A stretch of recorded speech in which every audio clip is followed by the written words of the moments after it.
ladies and gentlemen, and welcome to my channel. This is International Master Camila Ciobanu, and it is my pleasure to show you one of my online blitz games that I had played with the black pieces.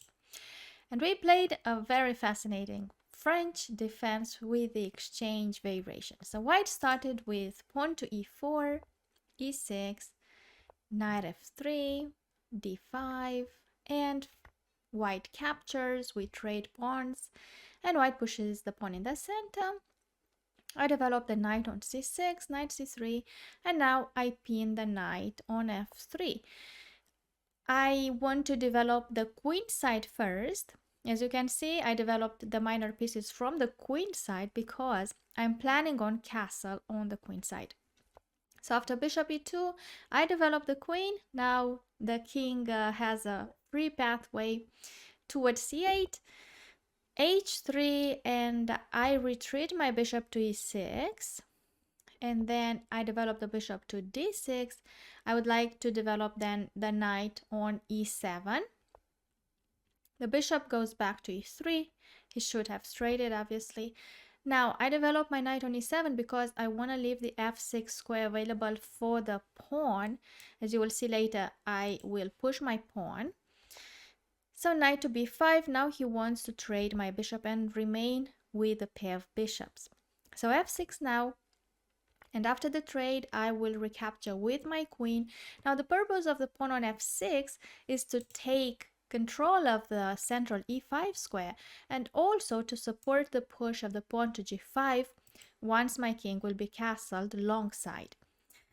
Now he plays queen to d2, and he's surprising me because he does the same. If he castled on the king side, then my attack could have come very quickly with the pawn to g4 in 2 moves.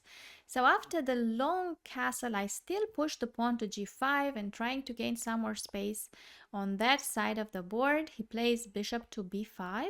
And now I play a prophylactic move, taking the king away from the c8 h3 diagonal, and he starts pushing the a pawn directed toward a6.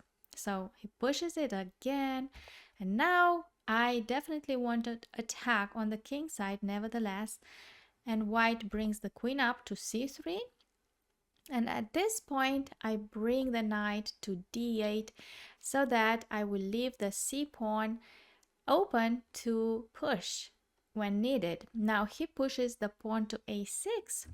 Here we are at move number 18, and we are right in the middle of the game because at move number 36 I checkmated.